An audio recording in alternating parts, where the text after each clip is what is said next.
Wholesale Hotline, where we cover everything to do with wholesale real estate. I'm Jamil Damji. I'm Brent Daniels. And I am Pace Morby. And together we cover the most important parts of wholesale real estate. Lead generation. Conversion of sellers into contracts. And dispositions. Guys, remember when you're watching this show, do us a favor and squad up in the comments. Make sure that you are liking and subscribing to the YouTube channels and in the Facebook group Wholesale Hotline.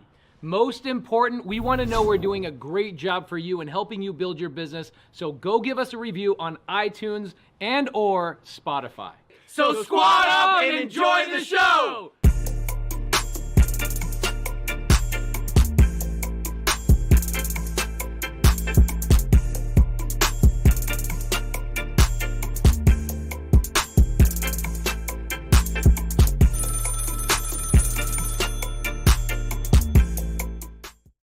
Welcome to Wholesale Hotline number 166. Wow. Absolutely incredible. Do you know that is, if you add all that up, it's over 10 days that we've spent together on this show? That's it? That's it. 166 10, shows. 24 hours. It's 200, Okay. 250 hours. That's pretty amazing. It's amazing. It's actually more than that because each episode is an hour and a half. I know. So it'd be 325 hours. No. I just made that up. It's 90 minutes. I was hoping nobody was going to correct me. It's a 90 minutes. Right, Pace doesn't know math. I don't All know right? math, but I know how to make stuff He up. just knows. He knows how to do creative deals. That's it. You don't need to know math, right? No. Well, I always say the dumbest people make the most money. I know. Right? Why is that, though? I think it's because we're not afraid of taking action. Yeah. We're not afraid of I like going how to the he next level. immediately said we. Yeah. I'm there. Who's dumb? Yeah. I take action. This is our biggest live audience, by the way. Guys, we have ever. look at this. Shout Oh, out, my live gosh. Yeah, come audience.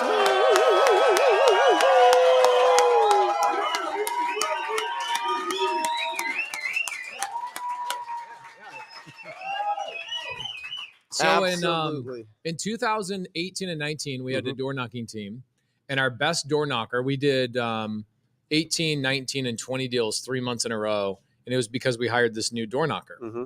And everybody kept coming over to our office saying, man, what is happening? What is happening? What's going on? I heard you guys are locking up all these doors, knocking and locking. Mm-hmm. And what was our secret weapon? Did anybody know what our secret weapon was? It was a kid who was like very, very far on the spectrum with autism. Sure. And he had a disability, couldn't even drive. Mm-hmm. His mom had to drop him off in the neighborhoods to knock doors. Yeah. But he was so obsessed with real estate that he's like, I'm going to be on your team. I don't care what it takes. He made more money than anybody else on our team because he didn't have a mechanism in his brain that told him to overthink. Sure.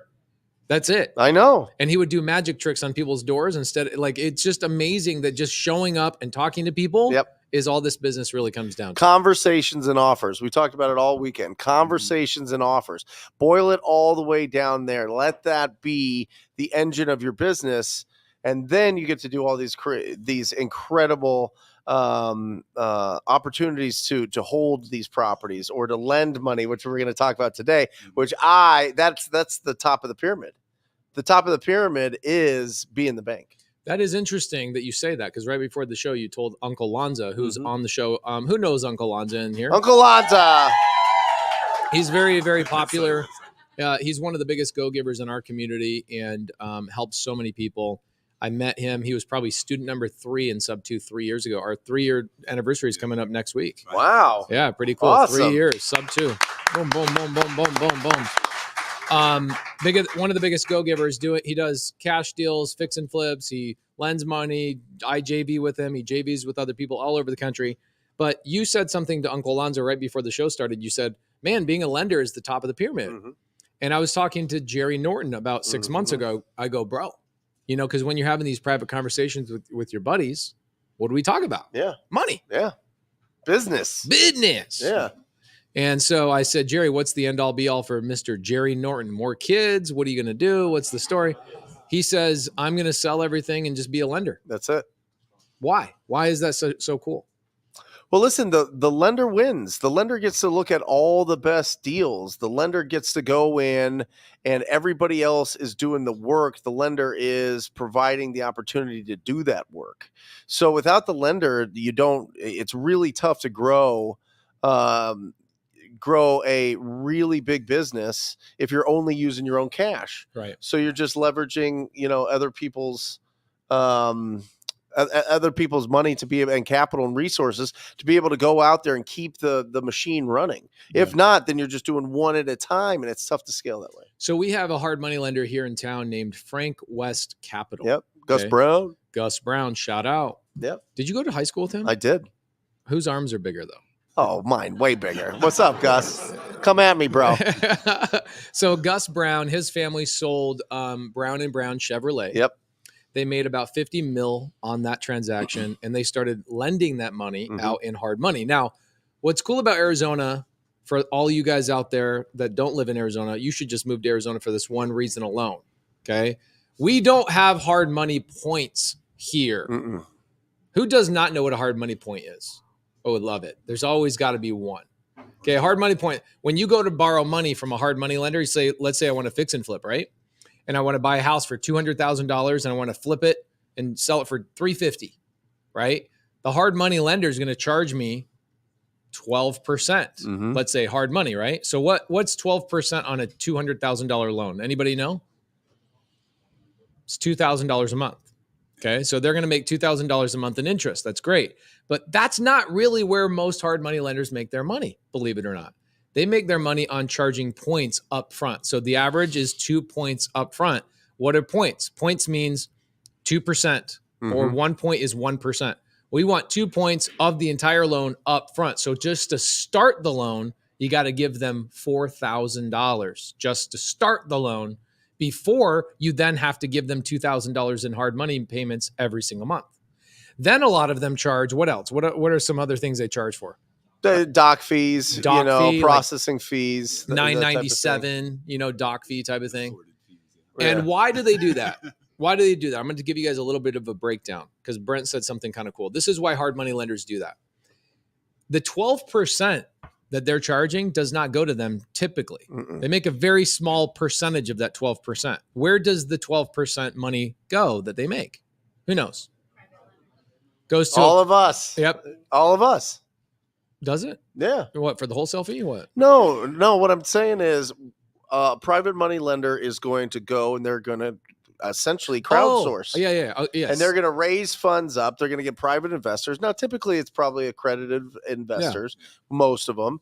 And they have minimums. Typically it's $100,000 is a minimum that you put in, but then they give you 8 to 10% just for putting your money in with them. And then they lend it out for 12 to 14%. So they get a little bit of the arbitrage there, but not a lot. The bread and butter is the fees. And so what? Yeah, exactly. So they cover the girls in their office doing all the paperwork. That's covered with the doc fee, the administrative fee, and then the 2 points up front. That's the juicy part. They get those 2 extra points up front. So here's what's cool about Gus Brown. So I was going to office with him when I sold my Home Investors franchise about 5 years ago. I was going to office with him down in Gilbert. So I sat down there for about a month and I was watching them, and they're cranking out maybe 3 or 4 wholesale deals a day.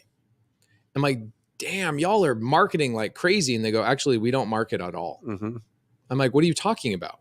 They're like, our money does all the marketing for us. Yep. So hard money lenders, what happens is all these fix and flippers come to them and they go, hey, will you lend on this deal that I'm going to go and fix and flip? And they go, yeah, we'll give you 2 options. Option 1, we'll lend you money. Or option 2, just wholesale it to us for $5,000 and we'll go flip it ourselves. The hard money lender becomes the vacuum of all these amazing opportunities, and you control everything. You don't have to market. You don't have to cold call. You don't have to negotiate. You don't have to do anything. You just have to be the person that has the money. Who has the best buyers lists?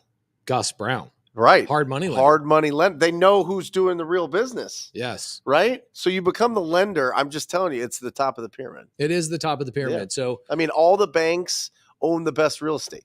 You ever notice that? yes.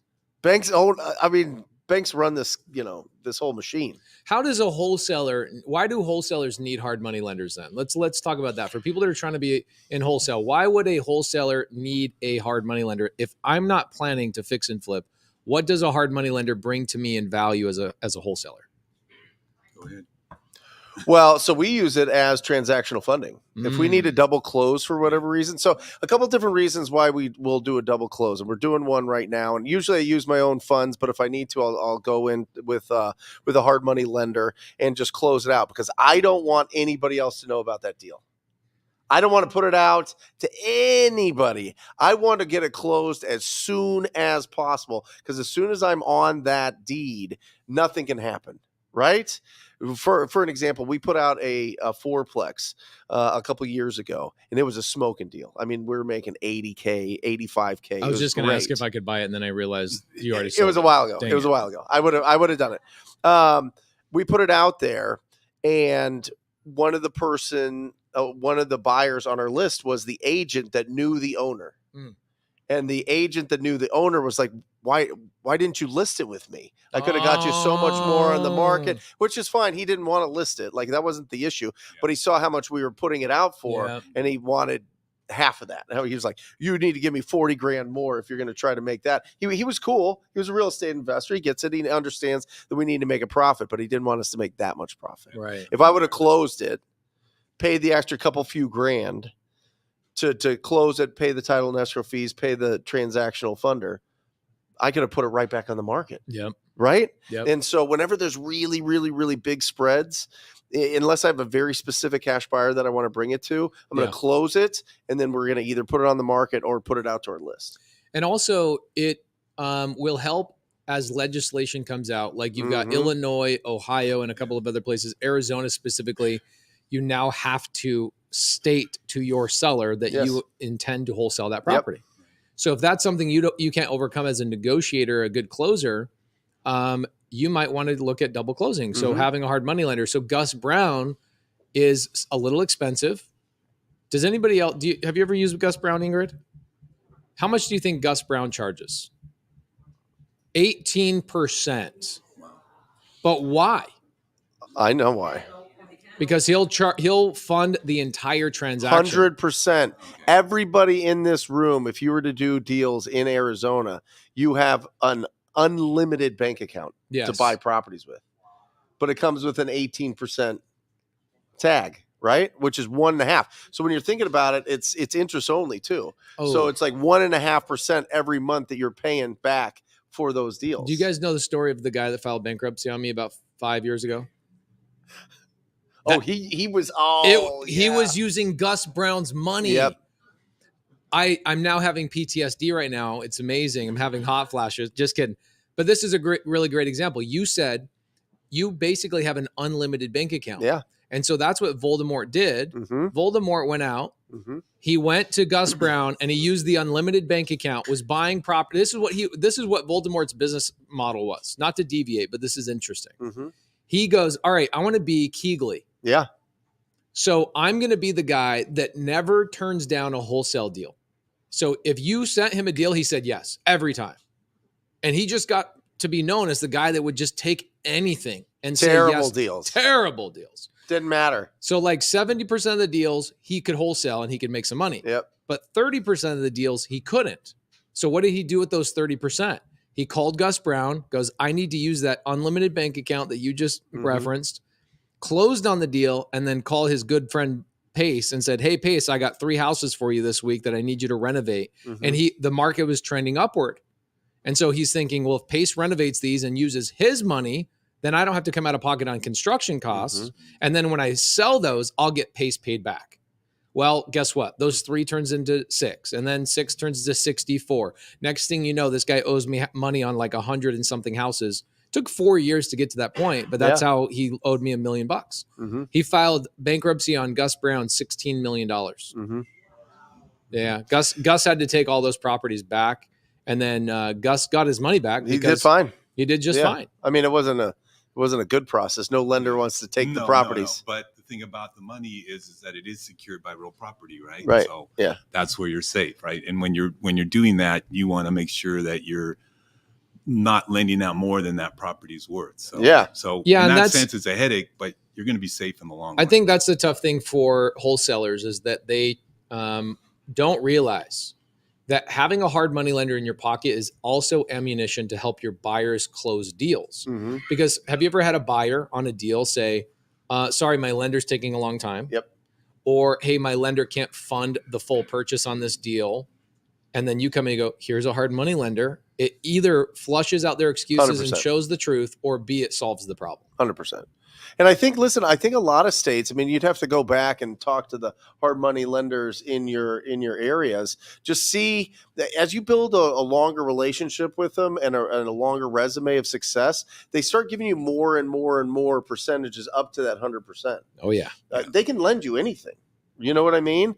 So I think if you get one, you have to get really good deals, obviously. Mm-hmm. And two, the more success that you have and the more business you bring to hard money lenders and private money lenders, the more they're going to lend to you on a percentage basis. It's like being a teenager, yeah, and going to your parents and saying, can I have a sleepover tonight?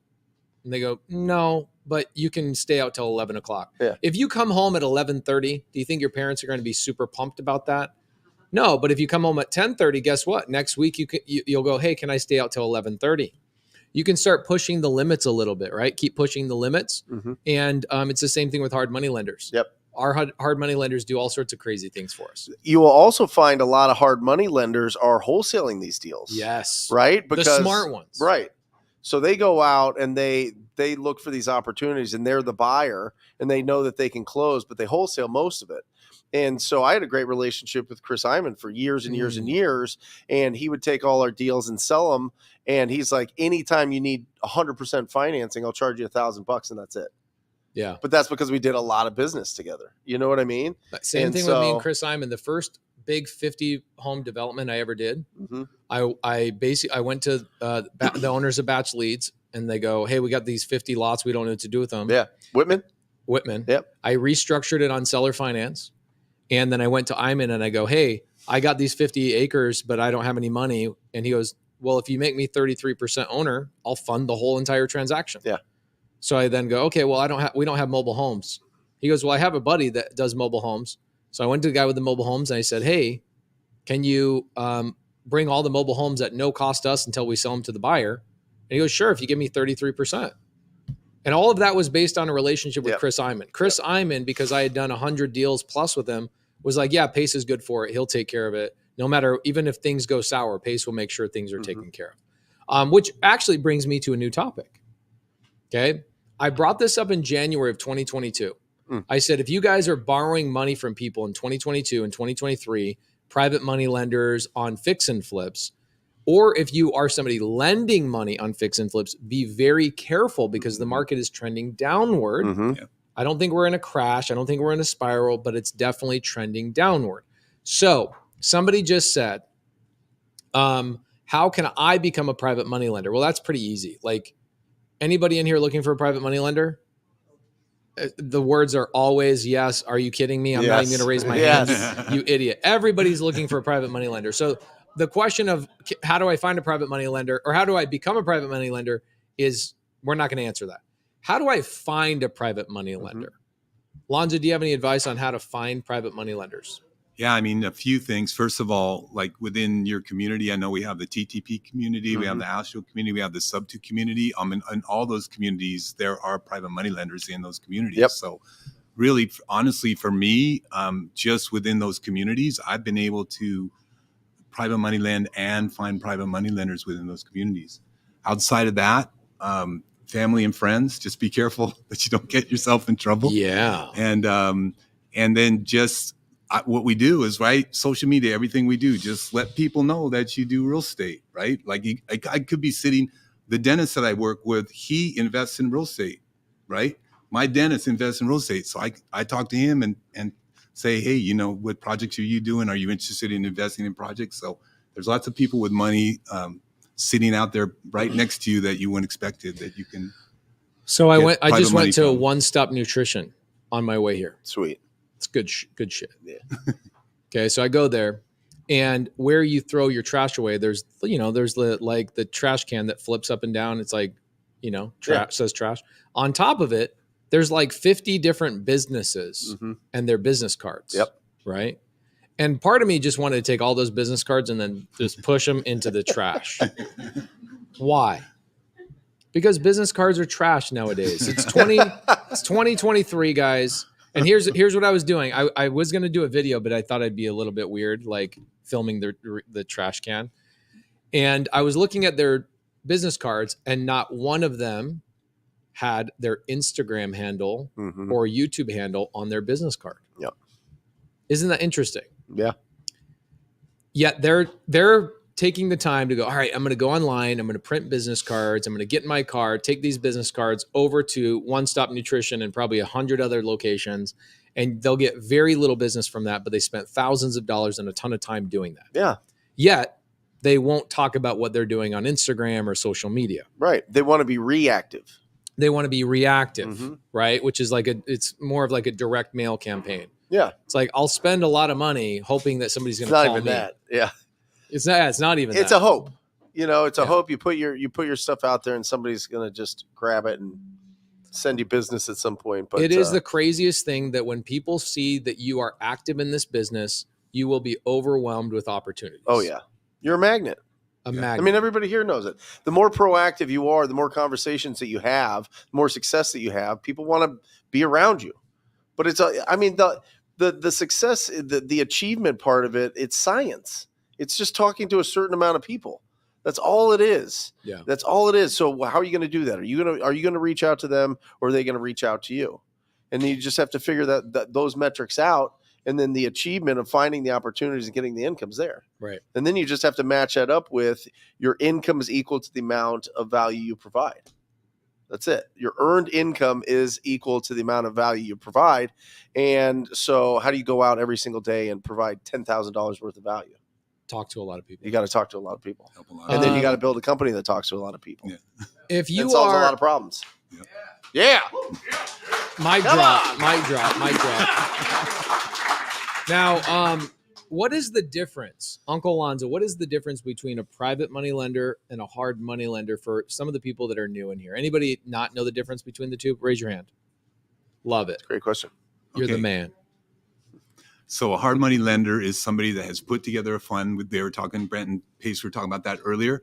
And they basically, that fund is lending money to people, but it's like a company institution, right? You're, like they said, you're paying points.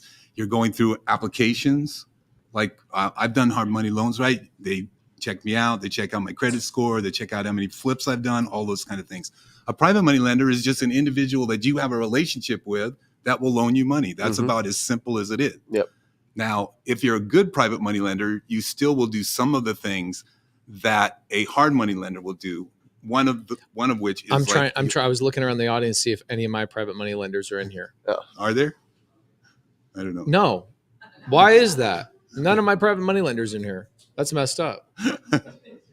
They're lounging right now. They're chilling. They're chilling. They got all that. They're getting all money. those returns. Yes. So a private money lender is it's a private individual that you have a relationship with that will loan you money, and you can negotiate whatever terms you want. We talked about points. We talked about interest rates. You can negotiate no points. You can negotiate whatever interest rate you want to negotiate.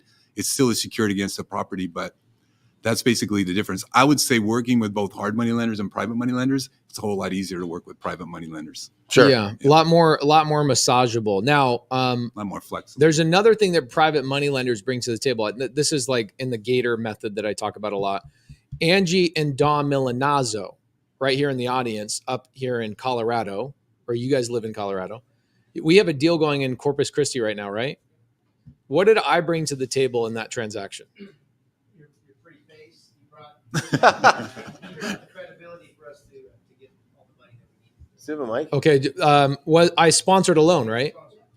Okay. So a private money lender or even a Gator in this situation can bring other resources to a deal other than just money, right? Because sometimes there's deals that maybe a specific, when you guys are getting big like commercial loans, especially when you get into like multifamily, I don't know if you guys know this or not, but in single family, they don't care what your net worth is in single family, right? But when you get into multifamily and commercial property, they're going to check your net worth. Mm-hmm. They're actually going to go, oh, you want a loan for $5 million? Well, you need to have a net worth as equal or greater than $5 million. And that's problematic for a lot of people. They're like, oh my gosh, I need a sponsor for a loan because I don't have $5 million. If I did have $5 million, why the hell would I be asking you for $5 million? Right. So you can also get private money lenders to give you their credit or their credibility. Yeah. Okay, you'll need that stuff along your journey. You guys have a really cool project right now. Can we get them the mic? I wonder. Let's try that out. Yeah. Do we have the mic? Let's try the mic out for the first time. We got the camera to put on. Shout out. Look at this. Okay, so what is the project that I Can you sponsored? Stand up? Yeah, stand up, guys. Standing up. Just kidding. That was really good. That was good. What is the project in Corpus Christi? So it's a 3,000 square foot house for veterans that are substance abuse, that kind of stuff. But it's just for veterans in that house, and we have an operator in place that will do all the business, and we will just support them with owning the real estate. Pretty special. You guys already have it rented out? Yeah, we do. Yep. You guys are gonna have a ribbon cutting with the mayor of Corpus Christi?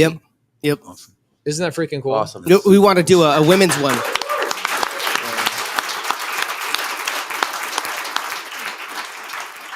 We want to do the same thing, but for just women. That's amazing. Yeah. Are you guys going to do another one in Corpus Christi? Yeah, that's actually where it's at. Are you going to let me sponsor that one Yeah. too? No, we don't need you anymore. Dang it. Just kidding. We always That's need okay. you, Pace. I'm okay with that. You guys you. are great leaders. You should ascend, and then you guys should sponsor other people's loans. Yep, That's how we it need works. That's how it works. We all need each other's help. So Graydon has a great question here. He says, I have a private money loan or private money lender for $115,000 on a 9-unit. We'll have the promissory note and deed of trust for protection. Okay. We should jump into that for a little bit. Like, how does a private money lender or hard money lender protect themselves? What's the mechanics behind that? We'll touch on that in a little bit. They are also seeing if I can collateralize a duplex I have if I default, or they can take over the deal for safety. Boom. Yes, this is what's so great. So if you are a private money lender and you are lending money to somebody for their first time, they've never taken money ever from a private money lender. First and foremost, I would pump the brakes and say, this is probably not a great idea. Yeah. What I do, okay, for example, is I tell people, somebody comes to me and goes, hey, Pace, I need to borrow money on this deal for a down payment towards my hard money loan so I can fix and flip this. I go, great. How many projects have you done? They go, oh, well, this is my first project. And I go, that's exciting. I will not be loaning money to you. I'm very happy for you. And they go, you don't want to help? You don't want to help newbies? Oh, I mean, yeah, if anybody does, you guys okay. do. So what I do is I direct them to somebody else that has done fix and flips in that area and go partner with them on your first deal. Get the experience. Then I will lend on your second deal without somebody involved. But you need to make sure that you have a buddy system when you're borrowing or lending money. Okay. Because what will happen, I had to take over 2 loans last year. Okay. I loaned money to people last year that their flips did not turn out. And guess what? Now I got a property 3,000 miles away over in Miami that I have to now take over. Okay. And this wasn't last year. This was 2021, the end of 2021. And that's when I announced to everybody in 2022, be very careful lending money. Make sure you are prepared to take over houses if you're going to lend money. If you're not prepared to take over houses, then don't lend money. Well, and I think it's really important to understand if you want to get into fixing and flipping and you want to get into development or you want to get into a situation where you buy a property to do like a BRRRR method or whatever else, getting your first private money investor is really important. But then after that, it gets a lot easier. But to get those first private money lenders, you have to have some track record. You have to have some ability to explain that you understand how to evaluate a really good deal. For example, Tyrone and Omari, who are on the stage, were incredible on a panel at the summit on Saturday.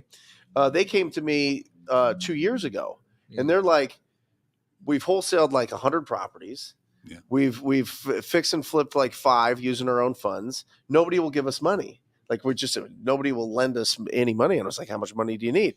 And they're like, well, we just want to work with $100,000 and then build from there. So I looked at exactly what they've done. I was like, show me your deals that you have right now. Show me what's going on. They pulled it up instantly. Wow. Right? They're like, we'll sign whatever, we'll do whatever. So I lent them the first $100,000, did great with that. Lent them $200,000, did great with that. And then heeding your warning and knowing what was going on last year, I was like, okay, I'm going to need that money back this year, and I'm going to do something else with it.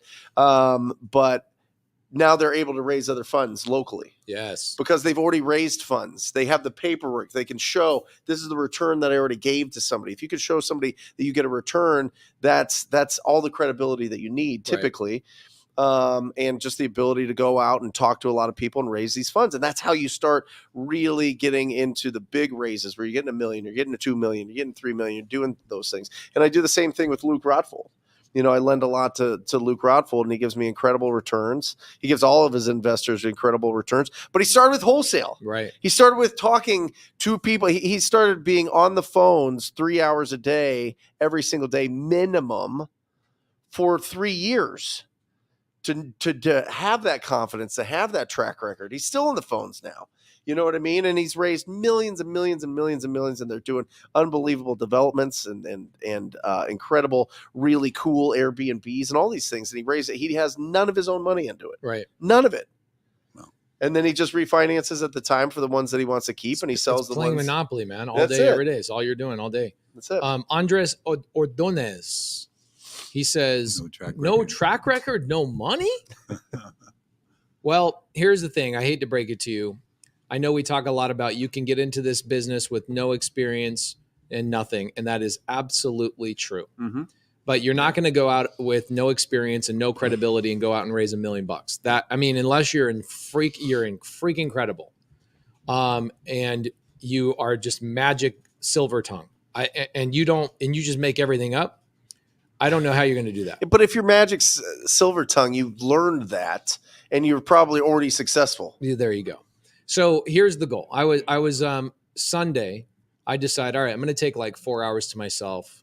It's been like maybe a year since I just go, I need 4 hours where nobody talks to me. What'd you do? I listened to 2 podcasts and I cleaned my garages out and I did a whole bunch of fun, like blue collar dude stuff, swung some hammers, worked out, did some stuff. I listened to a podcast with Lex Friedman. Mm-hmm. It was Mr. Beast. Mm-hmm. Oh my gosh. They didn't talk about YouTube at all. It was so freaking phenomenal.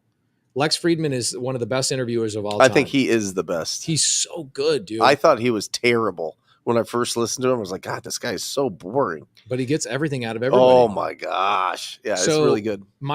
There's so many things that when you hear it from a billionaire, even though you know it's already true, it just puts a stamp of approval. And this is what he says. Lex Friedman says, so Mr. Beast, what would you tell your younger self? Like the reason why you've been successful, is it because you figured out these things? And he's like, and Mr. Beast said, does anybody know what Mr. Beast said? What was his number one reason he was successful?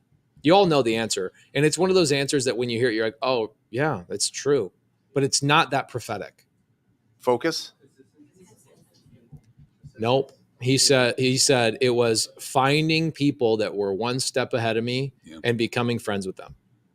That was it. That was literally it.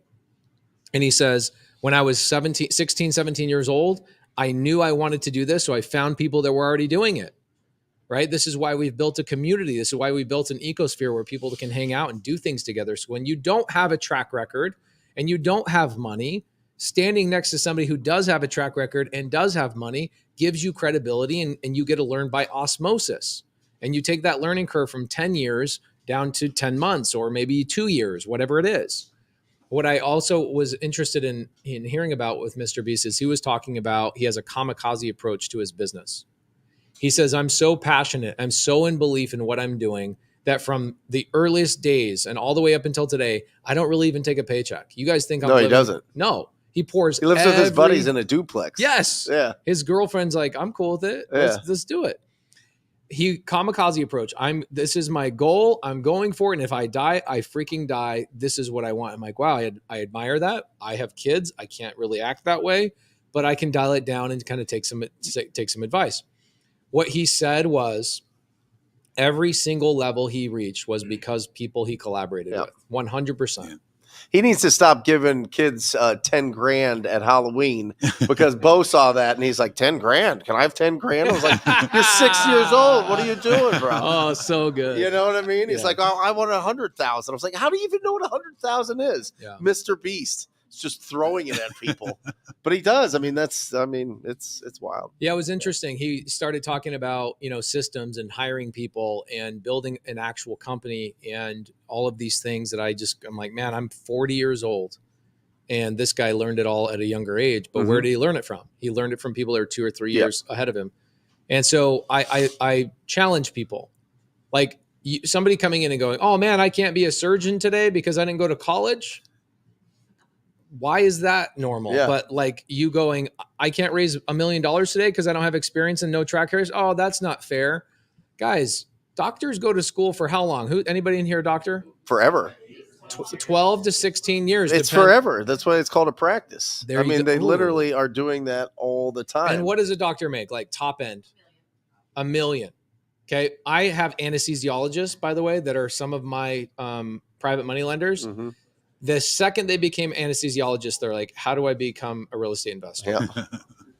Right. They don't want to be, they don't want to be a doctor. They were a doctor because their parents told them to become a doctor. Very few of them are like, I really love guts and sticking needles in people. I really love that. Okay. Very few of them. But the average doctor makes $500,000 a year. Mm-hmm. You can make way more money than that in wholesale and fixing and flipping and buying and holding. So if they're taking 12 years to become a doctor, then freaking be patient like Luke Rockwold put in 3 years. He didn't do a deal for his first 4 months. And he just had the stars in his eyes, and he was just kept going. So kept going. And then all of a sudden the first one goes. And then the second, and you build up that pipeline. And once that pipeline's built up, you gotta make sure that it never ends. You're constantly, it's a flowing river. You know what I mean? It's constantly going. And if you shut it down and you dam it up, that's when you have the inconsistencies in your business. And I find that often happens when people try to scale too fast and replace themselves from doing the hustle season. Yeah. Because you need to go through the hustle season. Without a doubt, you need to go through that hustle season where you are building that thick skin and you're really understanding this business and you're really going out and growing and challenging yourself and stretching yourself beyond your comfort zones. And then you look back and you're like, holy shit, I did it. Yeah. You know what I mean? That's when it's like. Do you ever have gratitude for how hard this really is? Yes. Does anybody else have gratitude for how hard this actually is? Yeah. Because I'll tell you why I have gratitude for it. 99% of people will literally never have any consistency of anything in their life, let alone real estate. And that means somebody as stupid as me, all I have to do is be consistent at the thing that nobody else is consistent at, and I, by default, win. Yeah. By default. It's like showing up. Did anybody play like little league sports where the other team was missing a player, and so they couldn't even play you, and by default, you just won? Yeah. That's how I feel about real estate investing. One of your teammates on their team is like, well, come on, man. Exactly. That's how I feel about real estate. I feel like by default, the majority of people just lack the consistency, the wherewithal, and they find reasons to complain. They put their energy in the incorrect places.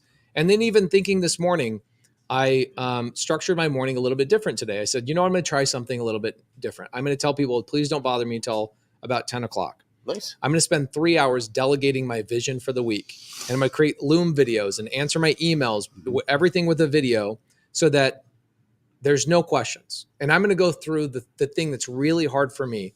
The thing that's really hard for me is to stop, sit down, and explain a vision and type things out. Yeah. That is something that drives me wild. Yeah. But then I also find myself complaining throughout the week saying, why do people not catch my vision? Yeah. And so I'm really challenging myself to do the things that the 99% won't do. Right? So anyway, I could go on that soapbox for a while. Great question in the comments. I can answer this one of my favorite questions about subject 2. Well, I'll let Uncle Lanza to answer this, and I'll maybe add a little cherry on top. Yeah. Regarding subject 2, what happens when the loan holder dies? Uncle Lanza.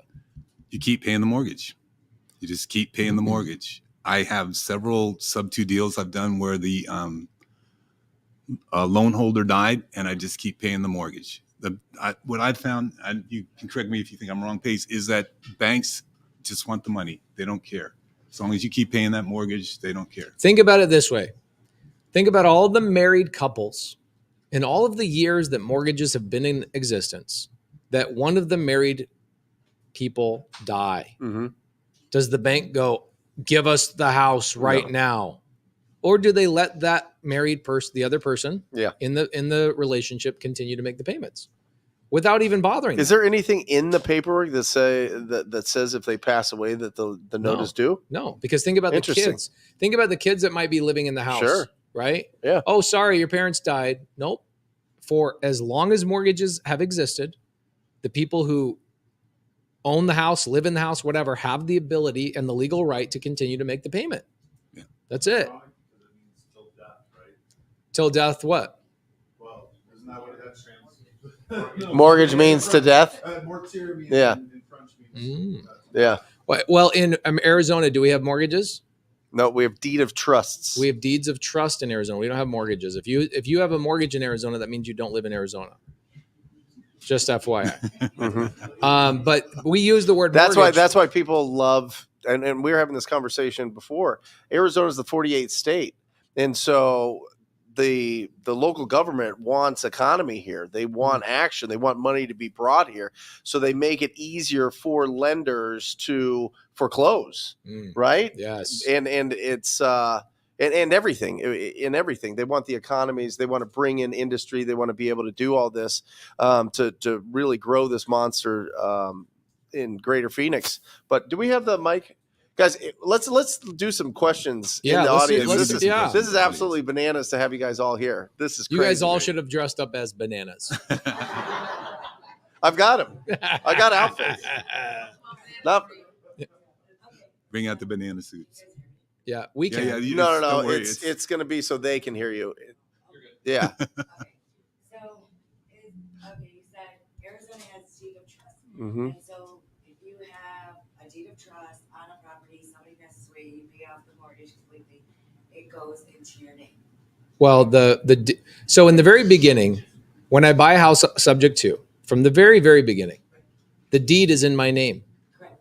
Whether the mortgage not the deed of trust, the warranty deed or quitclaim deed. All right, so let me explain something to you. Okay, a long time ago, like 200 years ago. She didn't have the thing on. About 200 years ago, a bunch of gray-haired old men, they say, we don't want anybody getting into real estate.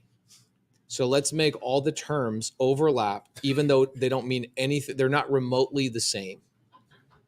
So like deed and deed of trust actually have literally nothing to do with each other, yet they confuse people because they both use the word deed.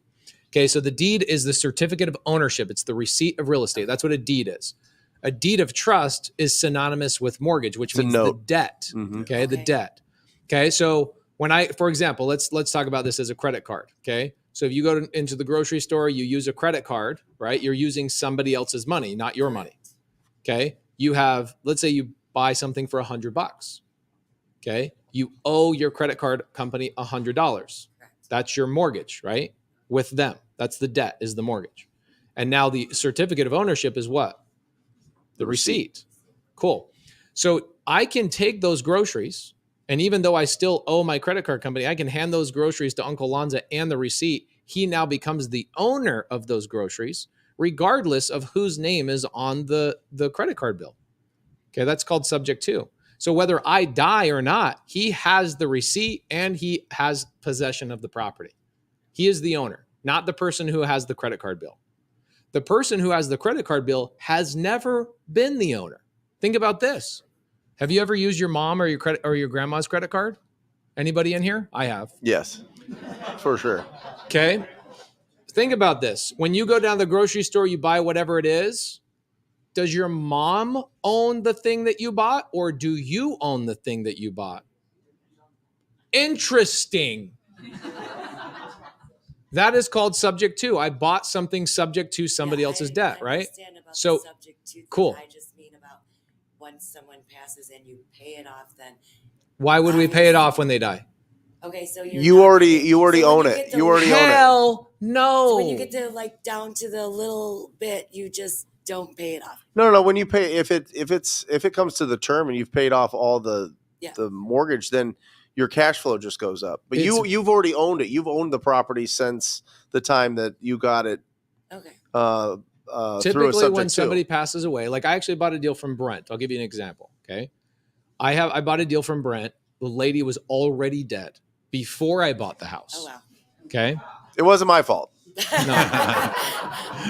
Yeah, didn't you tell your cold callers to call them to tell their dad or something like that? The funniest thing, we've talked about it on the show, but it's like the ballsiest thing ever. Pace just doesn't care. He just gets on the phone. He just says crazy stuff, and they're like, he's like, well, I'm gonna drive by the property. Can I get in? They're like, well, we don't have keys. He's like, it's fine. I'll just break the window. And she's like, ha ha ha. And he's like, no, I'm serious. And she's like, please don't break the window.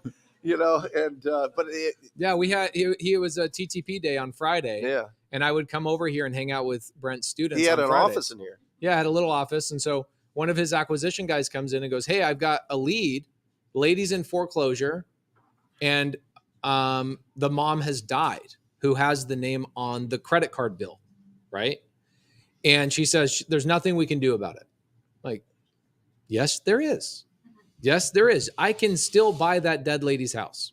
I know it sounds insensitive, but it's the fastest way to say it. I don't want to say the lady who deceased every time I say it. The lady died, okay? So I call the lady, or I call the girl, and I go, hey, I can be over there right now. And she's like, I can't get over there, and the keys are at my brother's house. I go, no problem. I'll just go over there, and we'll just break a window. And she's like, why would you do that? And I put on mute, and I'm like, because the TTP students are here. I want to show you guys how to break into a window. Yeah. So we drove over to the house. We break into the house. In the Prius. And she then came over late that night, and I signed a sub-2 contract on the back of my little Prius right in front of the TTP students. Mm-hmm. And they were like, wait, you can buy a house from this girl, and their mom, who has the mortgage in her name, is already dead. Yes. The answer is yes. Okay. The house is on Pueblo, 9816 Pueblo. Okay. I still own it to this day. So here's what we did. We got into a contract. Guess what? That contract was not legally binding. Why? She's not the owner of the property, and it had not gone through probate. So who did I hire? Real estate attorney. Rylas Dana, who is you guys go to Wholesale Hotline and type in Rylas Dana. He's been on the show a couple of times. So I hire Rylas Dana. The cool thing about him is he will do the probate work for you and then get paid once the probate stuff is done. So I didn't have to come out of pocket. But I'm a smart negotiator. So I told the seller, I go, I'm going to come out of pocket and make sure the probate attorney is paid. I'm going to take care of you. This contract I'm going to have you sign is not legally binding, but just socially it's binding that we know you and I are on the same page. When the probate is done, and I've paid all the money, which I am not going to pay all the money, we will then sign a new contract that is legally binding because now you will be the administrator of the estate. Okay, cool. He goes through the probate, takes 30 days. I go get a new contract. We go open up escrow. I don't even need the dead lady's signature to take over the ownership of her property. Yes. Yes. Okay. So I have 5 houses from dead people. I am building a graveyard right now. I'm just trying to prove a point. Okay? No, I get it. So here's the thing. So now I own the property, and I make the payments on it every single month. Why would I ever purposely try to pay off that house other than when my tenant pays me? What's the interest rate on it? The interest rate on that's 3%, maybe lower. That's it. Jamil talked about it. Yeah, Jamil talked about it yesterday about how the new 2% and 3% loans are its own asset class now. It's a new asset It class. is, and I think he's right because he mentioned we're not going to see that low of interest rates again in our lifetime. Okay, so here's the answer. I mean, who knows, I said all that to build up to your question. No, I appreciate So what do you do now with a house, even though the person's passed away, alive, dead, doesn't matter? Why would you ever purposely ever try to pay off a house other than just the payments every month? I guess you don't. It makes 0 sense. It makes 0 sense to ever pay off a house. Let your tenants pay off the house for you. Yeah. Okay. Now let's say the house gets paid off and now I own nothing on the property. Yes. Now what does Robert Kiyosaki do? He gets a new loan. He goes out and he says, oh, this house is now worth $200,000. My tenants have paid off the mortgage from the dead lady.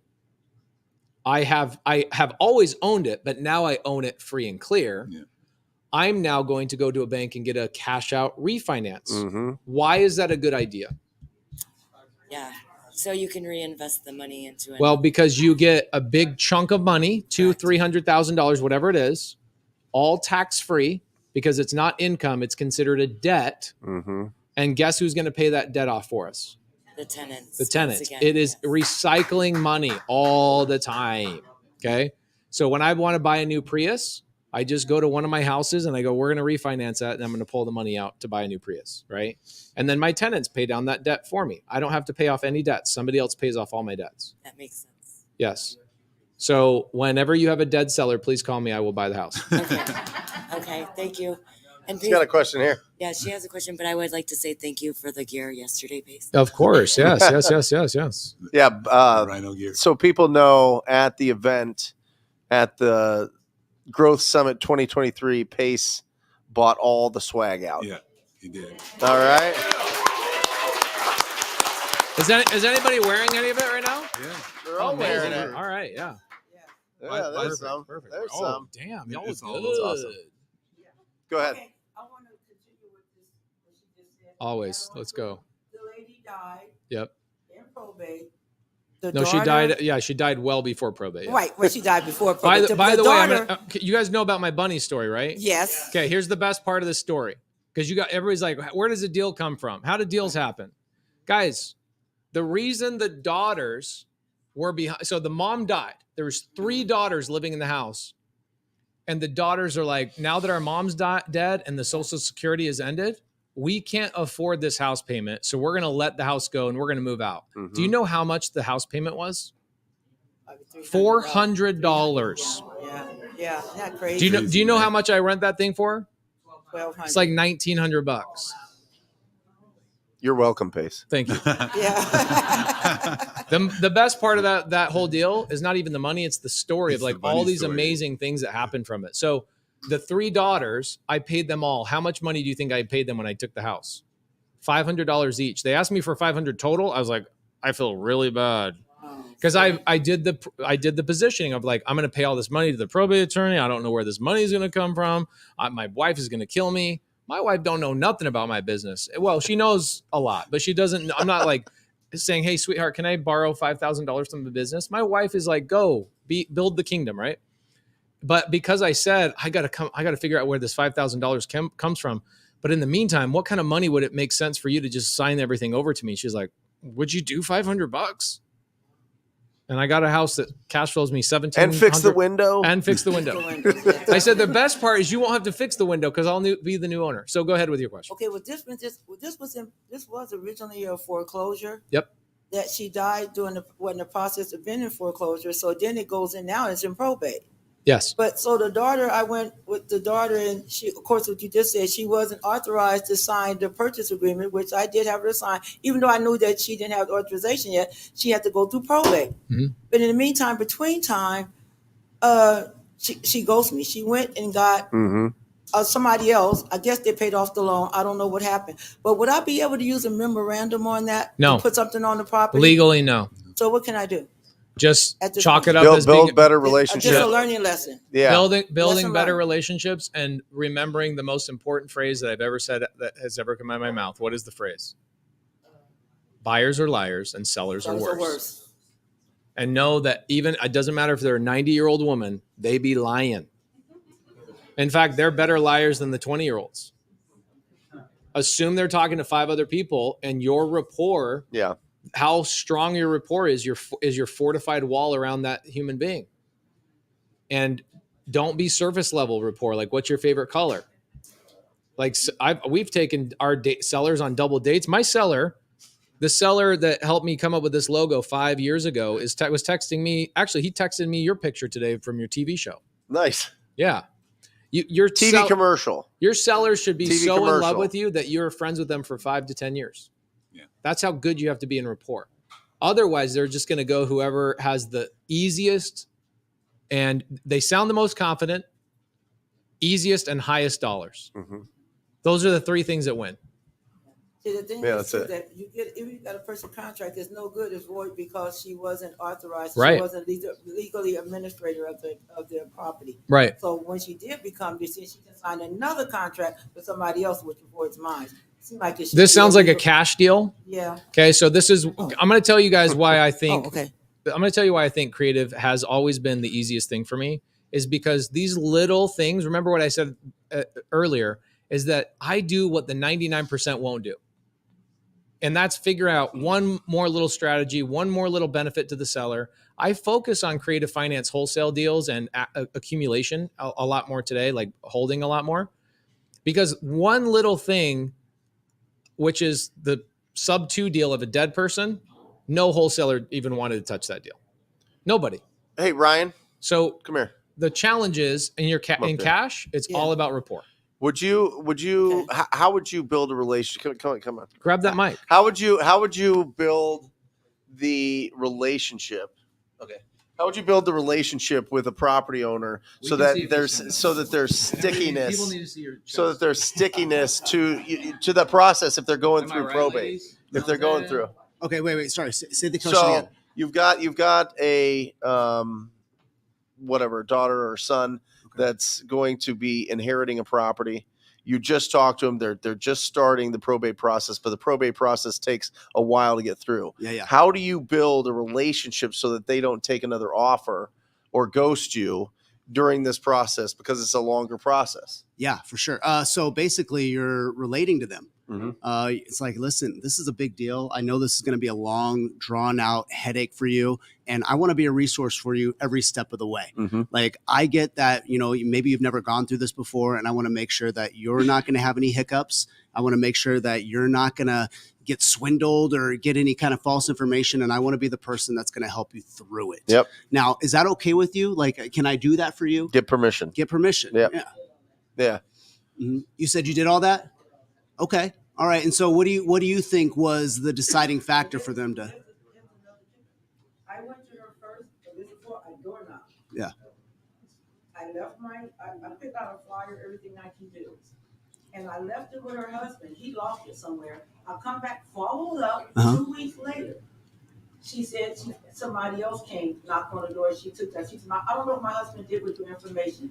So she said, I got someone else. I followed up again, another 2 weeks. This was like a week before the foreclosure. She said, oh, I'm so glad you came back. Can you help me? 3 days before foreclosure. Of course, I stopped the foreclosure, went from there, then, went into the probate stuff. And I thought we established a rapport, talked with her, everything, always, connection, texting her, blah, blah, blah, blah.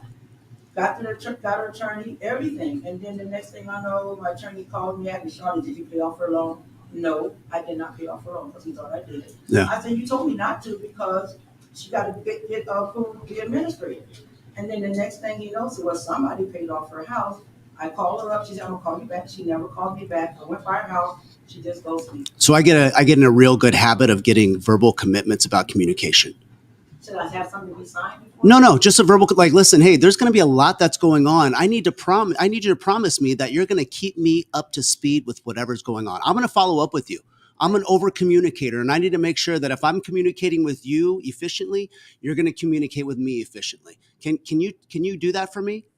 Like, and so verbal commitments are huge. And if they can't do that, then they're buyers or sellers, they're lying. There's something is missing in that relationship that they're not telling you. And it's our job to really get to the nitty gritty of what's going on.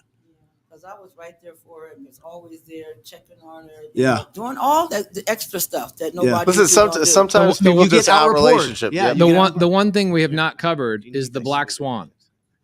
Okay. Give it up for Ryan.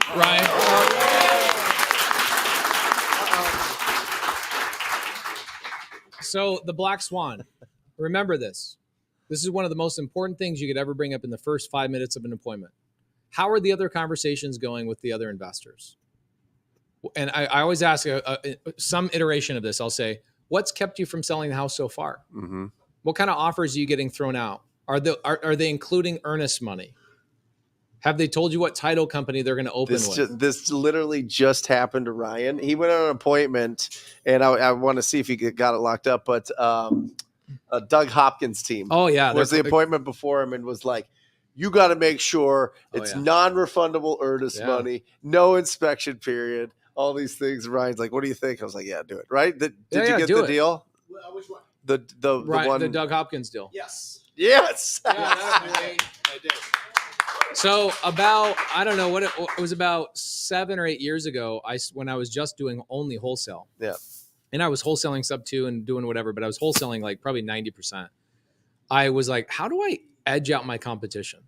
So I came up with the scorch earth method, which was $10,000 non-refundable, proof of funds in your own name, no inspection, no access to the property the second the house goes under contract. You're not allowed to have your contractors walk in here. You either get photos or you don't come back. And man alive, I got my conversion rate like tripled. Yeah, so it's a great method. And so my question with this deal, they're telling me, oh well, they said that you should get a $5,000 non-refundable and no inspection. I go, great, you should do it. What's keeping you from? In fact, 5,000. Why so low? Yeah, 10,000. Yeah, what's keeping you from going that route? And then I say, listen, you know what? I would love to give you $5,000 non-refundable, but how can I do that without an inspection period? Oh, okay. And I basically just explained to him, as an investor, we take a lot of risk, but our risk has to make sense. Would it make sense to you to give someone $5,000 and they can't even look at the house in a way that makes them really want to buy it? And then that's just kind of an understanding that you come to, and that was it. Yeah. So let's tie it into real estate agents for a minute. Okay. Ingrid, for example, have you ever had buyers up front here? Have you ever had a buyer's father-in-law kill a deal for you? No. Because that's like a classic real estate It is meme. a classic one, but it's one of those things, and you learn this in the sales stuff that we learned through you, is that you have to close all the doors. Like, yeah, those are the black swans. You gotta call them all out. Yeah. Calling all black swans. The father-in-law going to kill this deal? Is another wholesaler going to kill this deal? Yeah. Is the neighbor down? I have a deal right now. Yeah. Where the seller says, hey, my neighbor is really interested in buying the house. And I go, great. What's his name? I'll call him right now. Yeah. And guess what? He didn't exist. Right. She just said that because she was trying to create a fictitious third party.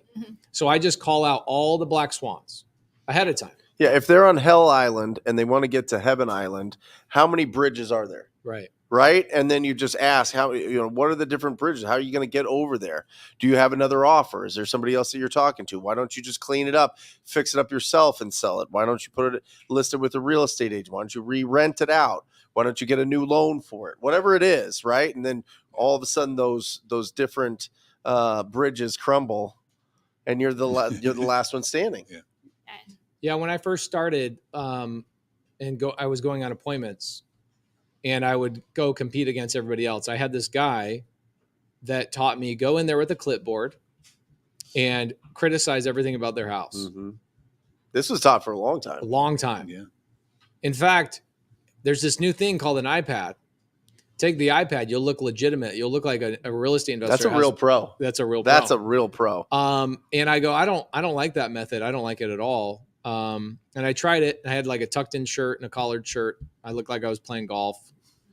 And I went in and I was about to do this method of like criticizing their house. And I was like, no, this doesn't feel right. I just want to understand, why am I the best fit for this seller? Mm-hmm.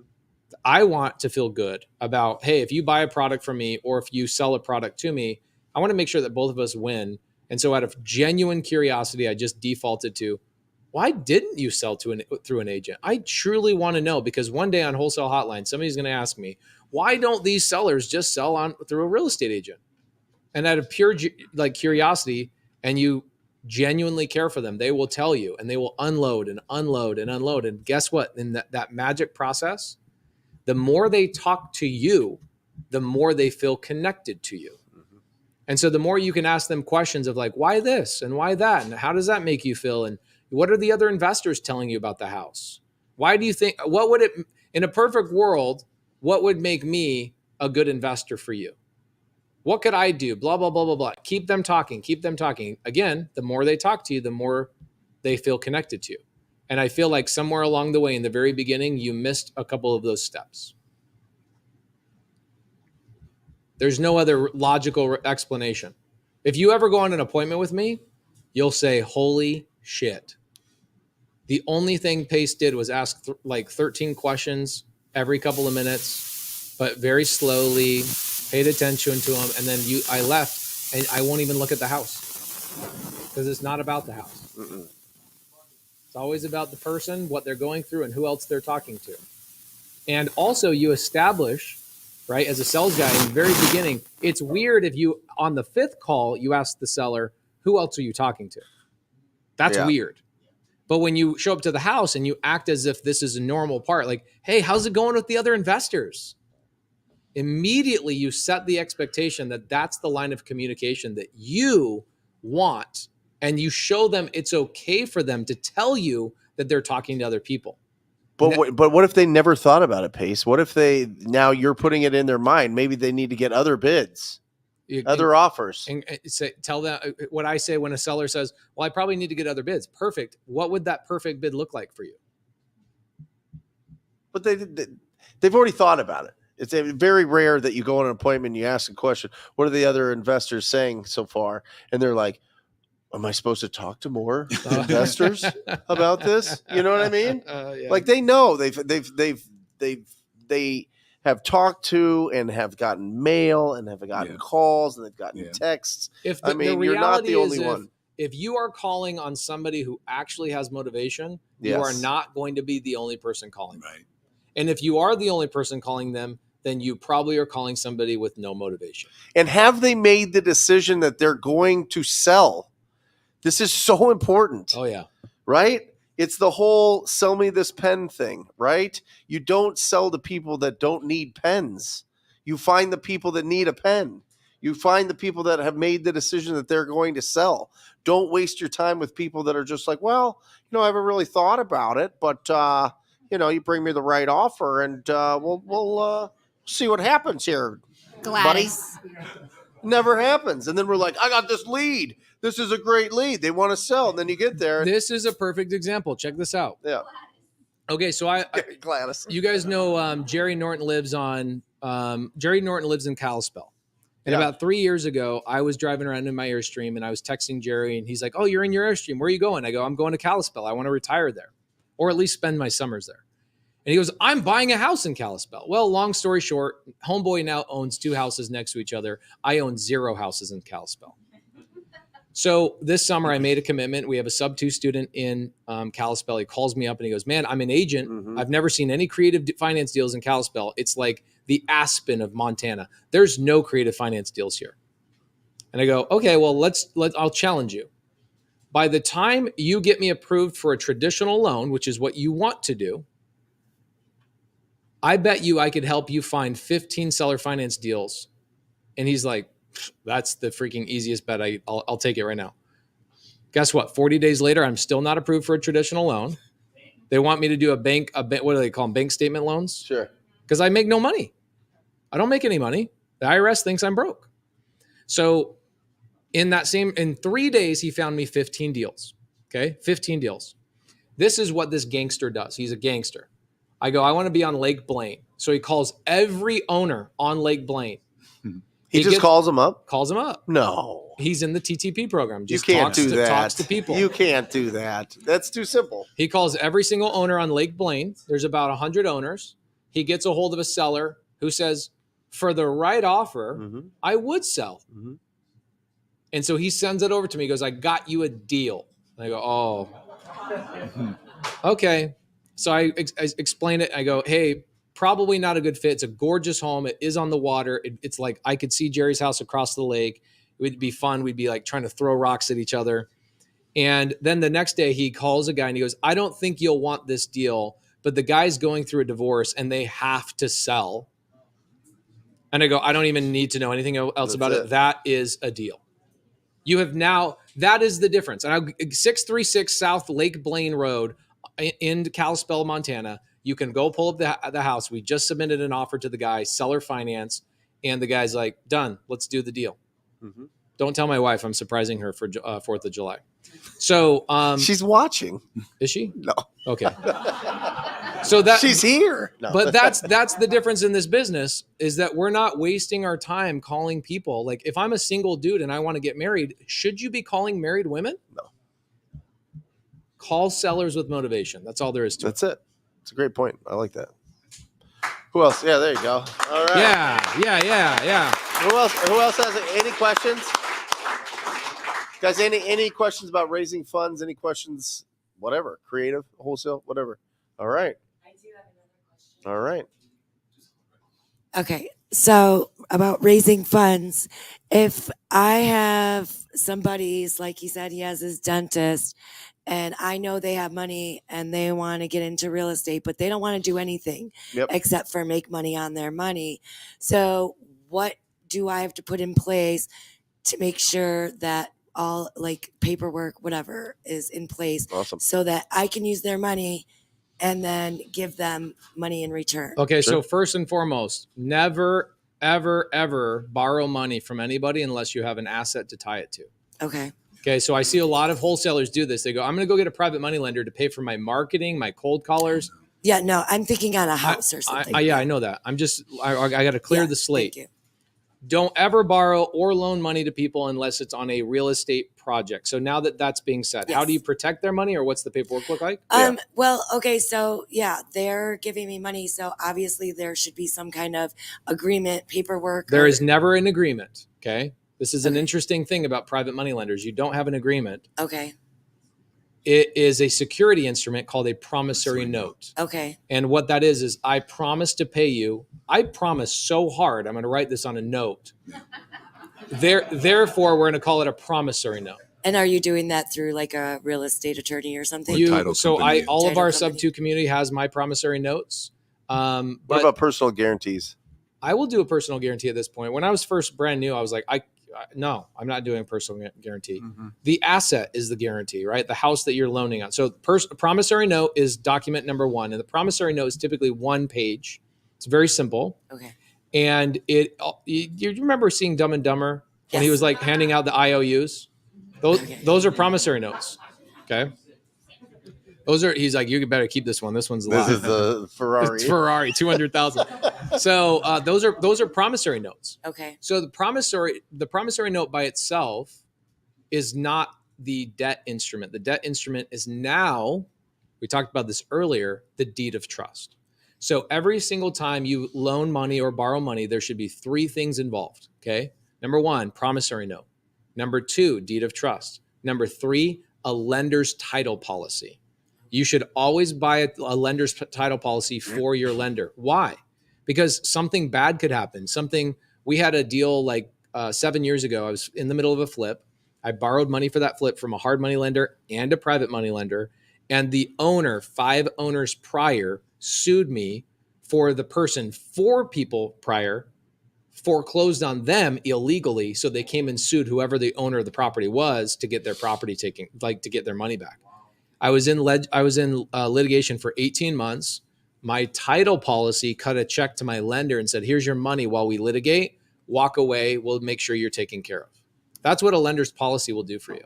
So make sure you always take care of your lender's title. You get a lender's title policy. And one other thing. And it needs to be an extended one, by the way, because some of them will just make sure the paperwork's good. An extended title policy means that you'll get your money back. Just one other thing you're going to want to need to do too is make sure you get an insurance policy and name them as additionally insured. Insurance policy on the house itself. Okay. Yeah. Okay. And the title lender policy is the additionally insured person. The title policy is to ensure the paperwork was done properly and there's no liens. The policy Lanza is talking about is to ensure the property itself from a fire or some sort of water flood or something like that. Okay. Thank you very much. Awesome. I think Derek Barton had a question in the back. He's debating on whether he should ask it or not. Oh, Derek back there? Oh, yeah, there it is. Derek is currently going through. He has a loan with. Is anybody cooler looking than Dimitri Van Kamp right no, here? Dude, he's Come so on, sick. Give it up! Look at this guy. Come on. Yes. From Belgium. I could see that. He looks like he's from Belgium. The lender's policy, can it be done after the deal closes? Lender's policy has to be done at the exact time the deal closes. I just did an interview with one of the most epic escrow officers. She's been in the business 41 years. It's not Eileen Brown, somebody else. And we talked about the legitimacy of putting a lender's policy. This is weird to get into all the nuances, but the answer is no, you can't. Unfortunately, Derek, I'm sorry. It's like $400. Here's what the answer to that question is. Too little for you to justify not getting one. And also, I've said this to everybody out loud. Ingrid is in a situation right now where you didn't get a title policy on a house, right?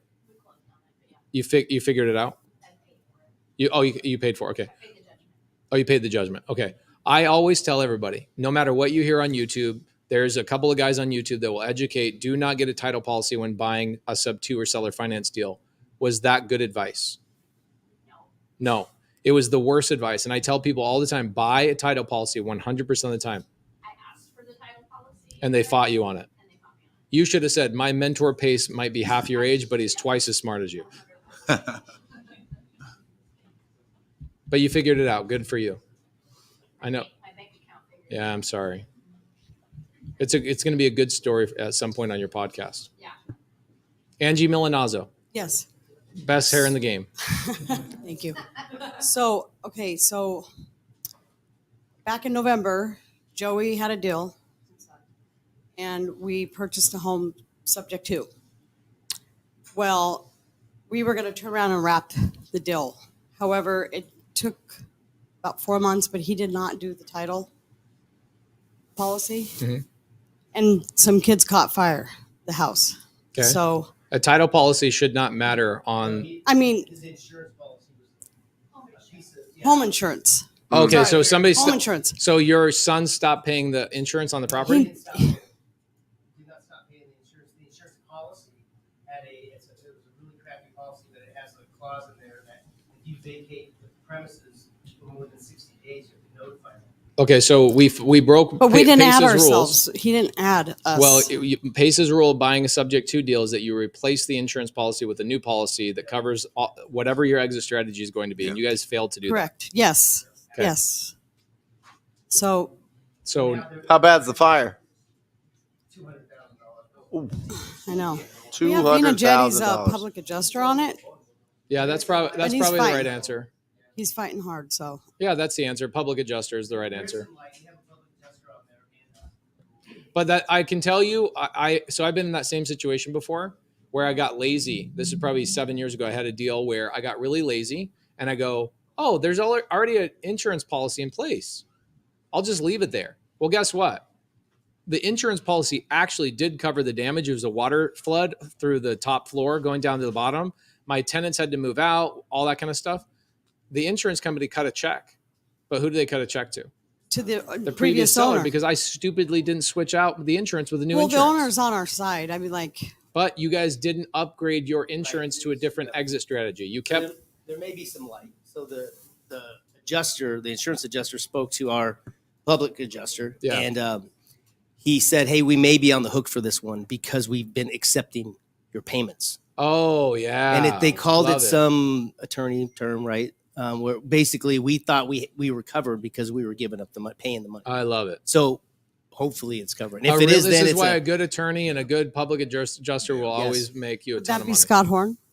What's that? Would you use Scott Horn as the attorney? In Colorado? No, this is in Texas. That's not Scott Horn's specialty. Okay. I would find an insurance specialty. I would call James Hodges, and he's an insurance broker in Texas. I'll give you his phone number after the show. Okay. And I would call him and ask him who's the insurance attorney that we should call. Okay. Thank you. I wish I learned that, but like attorneys are not attorneys. You know what I'm saying? Like, what kind of attorney are you? Mm-hmm. Same thing with a doctor. It's like there's so many different doctors.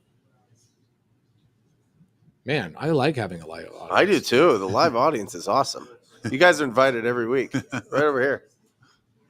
Just feed them. How many people are out of town right now? Holy shnikes, dude. Holy shnikes.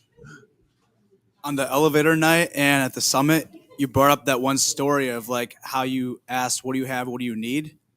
How did you structure that deal? Was it like a joint venture agreement that you would get the cut if you brought the private lender to the developer? How did you structure that? Okay, so what he's talking about is on at elevator night a couple months ago, I spoke about how I network at events. And I told a story about how easy it is to network and make money at events. When I go places, my goal is like, how do I walk into a room and make 50 grand today?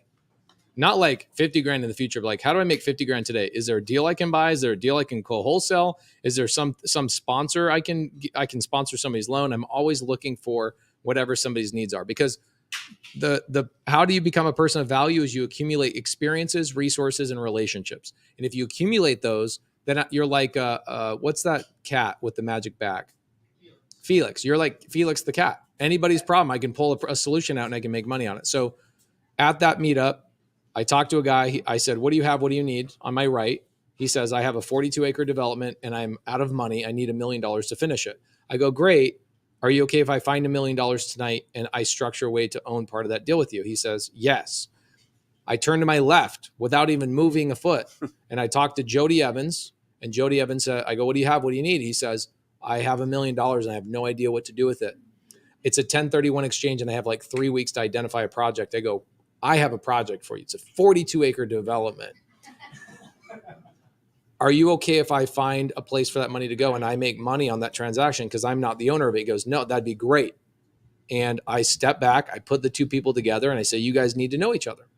Dave, the guy that owns the project, the way I structured it is he gave me 3% ownership of the overall project. So I will make $1.8 million by the time that transaction sells in September, or that whole deal sells in September. And Jody Evans, I think he got like 12% of the total project and he'll make a return of about $4 million. So that is, he invested as an investor. I was given ownership as, I was given equity as somebody who came into the deal as a partner. Mm-hmm. His LLC gave shares to my LLC. These are good problems that you should be having. Okay. So let's talk a little bit about the downside of saying, yeah, I'm just a part owner at 3%. One of the things that we do talk about is squatting, right? Like squatting up. And what happens when you have a loss on a deal? What happens when you have to, I know you've talked about one of the partnerships you used to have where you had a call for people's ownership percentage to kind of right their ship, right? Something was happening. Yeah, it's called a cash call. A cash call, yeah. Thank you. So what are some of the things that we should be talking about as a part of that agreement? Like, that seems reasonable. But I think what we didn't hear is like, what if they can't sell that? Then what happens to good operators? If they can't sell something, they have the wherewithal to refinance and hold it in the portfolio. It's a multifamily development. So worst case scenario, they'll refinance, they'll hold it in the portfolio. That's worst case scenario, right? On that particular deal. But there are situations where I've referred people together, like whether it's a contract, all the way down from a contractor, I've referred people over and that contractor steals money, right? Like, you brought a contractor into my life. He stole 20 grand from me. Stole 30 from me. Right. But did I ever bring that up to you in any negative way? And in fact, when I saw you today, I gave you a big old hug and I smelled your hair and I was like, my sister has good smelling hair. I don't think about that stuff, right? Because as grown-ups in business, we are constantly looking for 99% wins and 1% losses. And the 1% losses help us actually win the 99%. So that contractor, it's part of the game, right? And I think when we're out there operating in good faith with each other, we all have to expect that something bad will happen.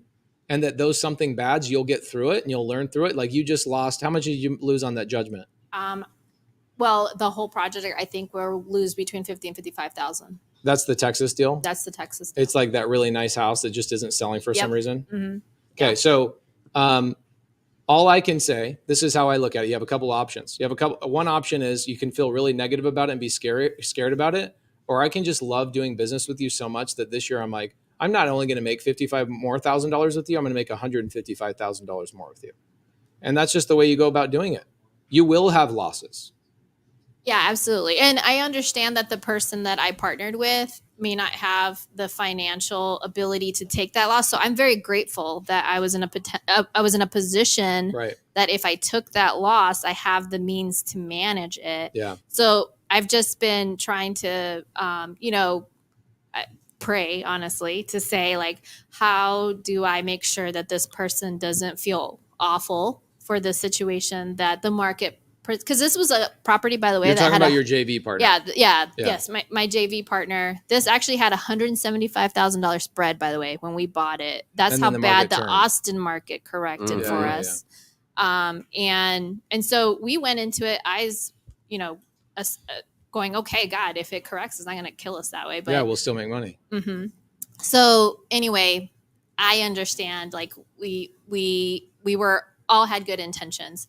I don't want him to feel awful over this either. So part of me is like, okay, I have a business obligation too, though. So how do I make sure that everybody walks away with all the lessons we needed to learn? What I would do is that guy, the guy that filed bankruptcy on me, I have this agreement with him that stated that I would walk away from the debt and not tell anybody his name as long as he promised to pay me my $1 million before the day I die. And it's in a written, that's why I never said his name. He's texted me multiple times. He's like, I really like hearing you talk about me, but not saying my name. You're getting really close to dropping my name. And so I'm like, part of me is like, I hope he does pay me back, but I'm expecting him not to. And all the actions I take on a daily basis is to go create new money. And why do I bring that up? I would say, go to your JV partner and say, hey, look, we lost 55,000. And I'm going to bring something to the table where I'll shoulder this burden because I'm in a position that I can't. But that doesn't mean I should be punished because I worked really hard to be in this position. It means that I should be rewarded by you by bringing me other deals that I can make money on to overshadow the loss that I made.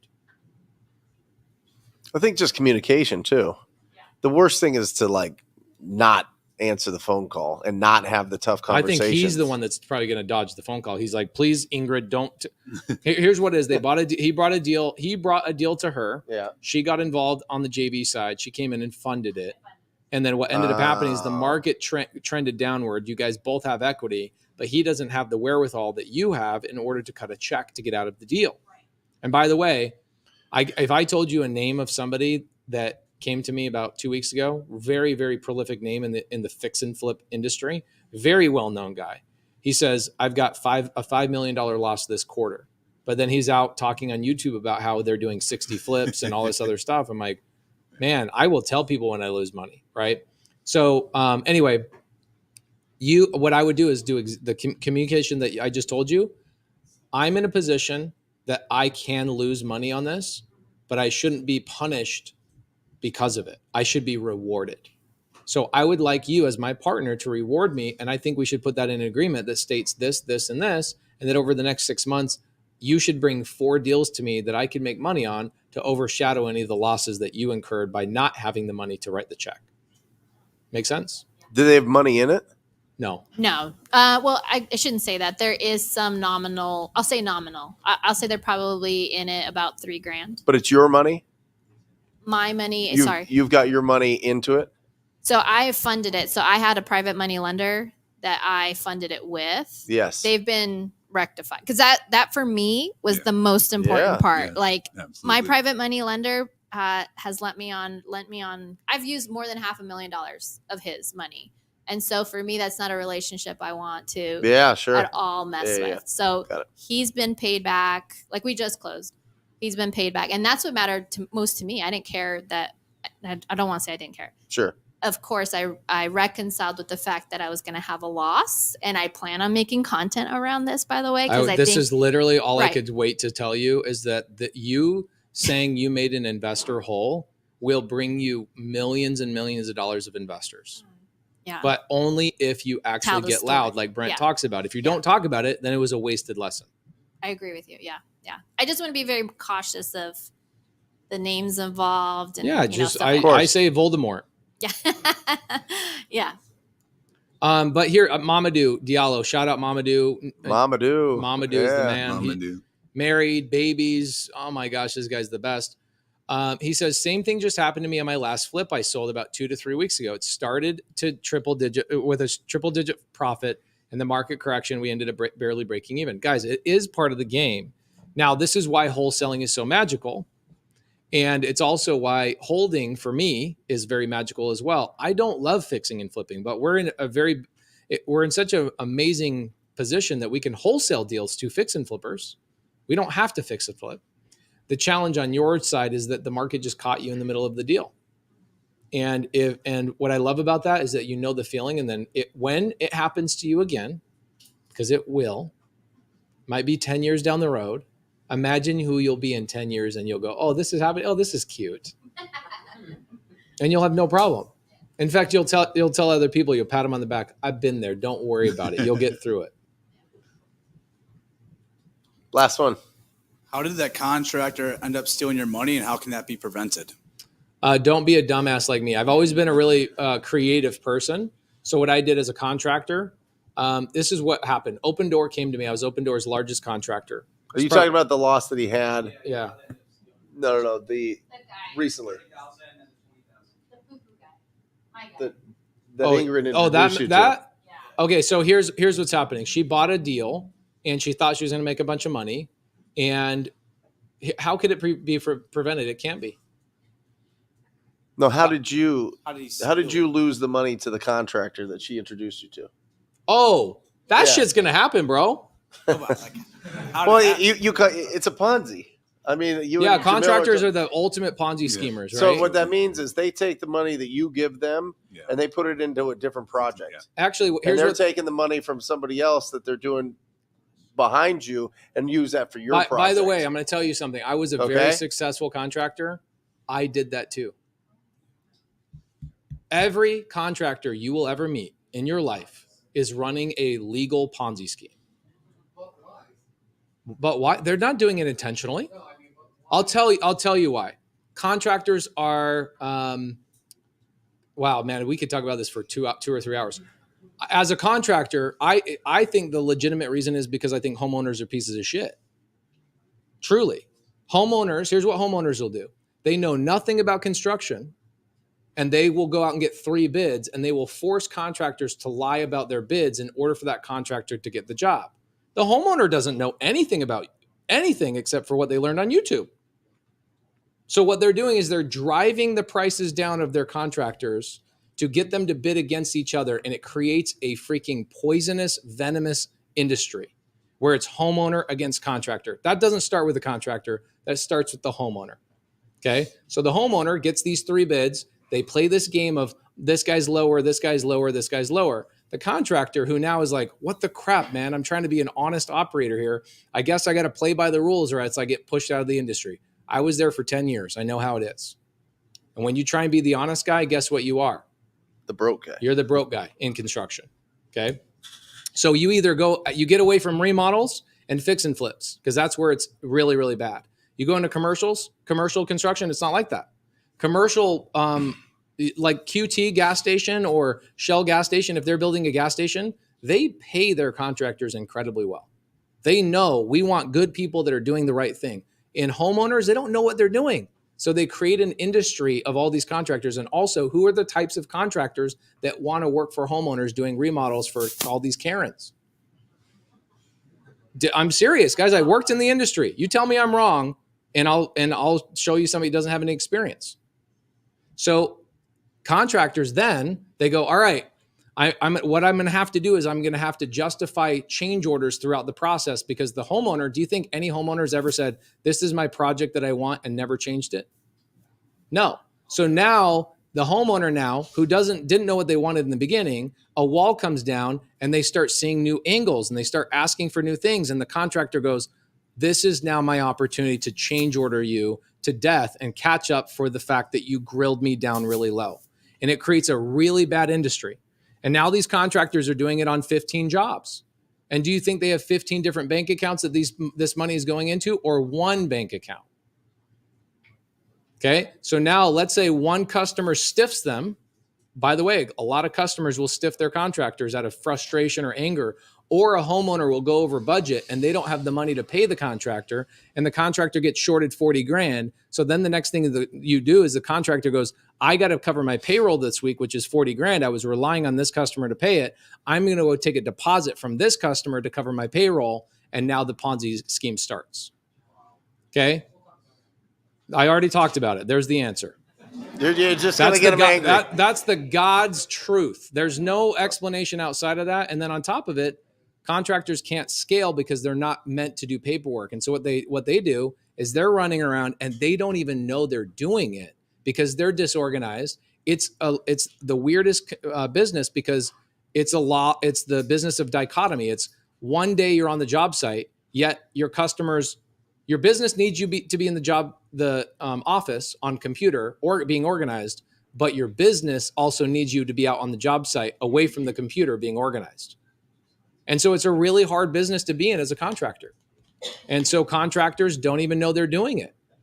And so what you do is here's the best way to avoid it. Own your crews. Mm-hmm. My crews work for me and me alone. And every time I go outside of my crew, because guess what? When they're running a Ponzi scheme on me, all 15 houses are my houses. And I have control of the whole Ponzi scheme. You control your crew. Your crew works only for you. This is why crews are so good for you. And then when you start finding other contractors, you better vet them and go, what other projects do you have going on? Don't give a contractor so much rope he hangs himself. Mm. For us, we don't give a contractor more than $5,000 a week. And if he runs out of money, we go, no problem. Figure out how to pull it from another job. I will tell a contractor to pull it from somebody else's job other than mine in order to get to his draw, because I know what they're doing. But shouldn't he just have the bid already ready? Bro, you saying this tells me you've not been in that industry. You don't understand. If you understood the industry and you drove around with me for a week, you'd go, holy crap. You should write a book or talk about this on a podcast or something. But that is the answer. Sorry. Awesome. Guys, will you guys come up here so everybody can see you guys, and we'll okay, go. Come here. Okay, come around here so people can see you here. As much as we can fit in here. Guys, it has been Wholesale Hotline number 1. Oh wow, we ain't fitting in here. 6. Get in here. Oh yeah, wide there angle. We go. Wide angle. Here we go. Can we take a picture of this? Let's do it. Get in. Everybody get in. Everybody get in. Here. Wow. There we go. We love you guys. See you next week. Or just say squat up. So squat up and enjoy the show. Yeah. Yeah. Okay. 1, 2, 3. So squat up and enjoy the show. What are you doing? I didn't say that thing. Why? I don't know. Okay. So squat up and enjoy the show. Cool. I think we should use the one where Jamil doesn't say anything.